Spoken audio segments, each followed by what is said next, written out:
Assalamu alaikum wa rahmatullahi wa barakatuh. Sasim salmina milando jantu mo milando sino e jam fami ko kala ko jantu won menen gal alhamdulillah yufidal hina men jam haram do landa gota ko goro jam landila milanda nama ko yondir fi dewgal o wilam bama ko ndabano do jiyo jonno kanko hakkile makko jiyo no jogi yayra goto onno yayra jiyo gure jango yaade makko bandi dal wadi jina ko harmi dal jonno kanko wi hakkile makko est ce no dagi tigugol on suka debbo parce que on suka debbo yayra makko kanko yayra makko be wadi jina jonno est ce kanko mo dagani mo tigugo on suka debbo ko non ni landangal ba makko non habbidi ko don to mo tiggata ba makko non anda ko sumi don ko ba makko anda ko won ton ko ba makko non habbidi ko don tan mo tiggata joni ko hanno suka onno wadata joni no dagi ko tiggama kan harmi walla ko non woni sarde joni islam ko no wiye dum hay ko don landangal hada tori on ya ko don sabiyalla fala nda kanori yo famina la okay assalamu alaikum wa rahmatullahi wa barakatuh. وعليكم السلام ورحمة الله وبركاته. نلاتهم الحمد لله على يوريتاما ومهورانا على جلك لاندال بيسيب من دو على لاندال مونغال ونماكير دو نون غوري جومون فالا دو رسد او جيو o wadi di ko boni wadi di zina e yaye o jiwo yalli kal islam no sella on gorejo mon don njombude on jiwo enam haray no selli ken hoore Musa dum hande hoore Musa ta dum jango si tay ko dum don tun ayo afan dum don fu attention wi gollan dum don fu wona yawitagol kirim on wona yawitagol zina on ko par rapport dewgal ngal est ce que lien rapport no hakkunde on zina mo be wadi don kanko e yaaye jiwo on e dewgal duwangal humede ngal hakkunde e on jiwo don donc haray rapport fus alato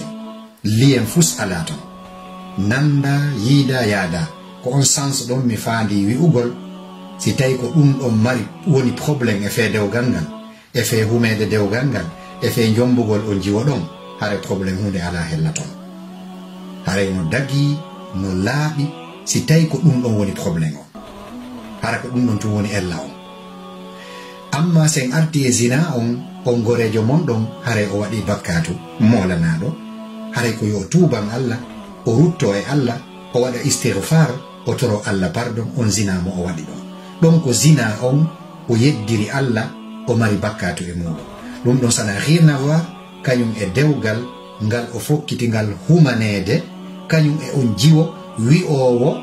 yaaye on debbo mo o jeenidi e muɗum c'est-à-dire dewgal ngal nde tawno ko wona yaaye jiwo on jeenida ɗon e mum haray ko jiwo on wona humanede dewgal on ɗon ya aucun problème dewgal ngal no laaɓi poy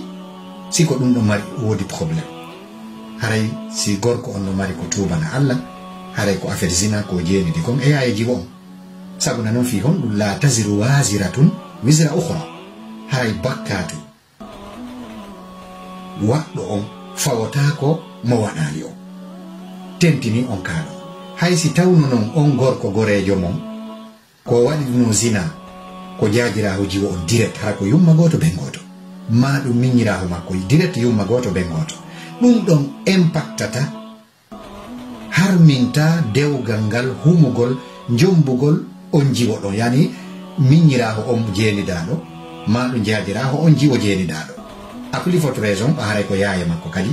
haray peu importe nde tawno wona jiwo on concerna jiwo on ɗum ɗon ala aucun probléme haray ko gorko on mari ko tubana Allah zina mo waɗi on donc haray ɗum ɗon haray ko ɗum ɗo woni ko raɓɓiɗi e muɗum ko ɗum ɗon Allah subhanahu wa ta'ala on arsikimmi e felandal ngam nde tawno goro gara hunde ala ton ko ɗum anni ko tawi no nécessité e yaajingol e détail ko nantata e ɗum donc haray ko bakkatuji sertuɗi ɗi liyata ɗi humodira e dewgal ngal hande humodirta e dewgal ngal jango donc haray bakkaton ko personnel bakkaton ko yowodiri ko hakkude suka faalaɗo jombude jiwo on e yaaye jiwo jeenidaɗo e mum ko ɗon bakkaton woni amma jiwo on effet dew ga ngam ya aucun problème hella ɗum inchallah haray wallahu taala alam haray si tawi fajjere woni mulla yaafini si tawi kadi hawri e sawaɓe ko imorde allah subhanahu wa taala wassalamu aleykum wa rahmatullahi wa barakatuhu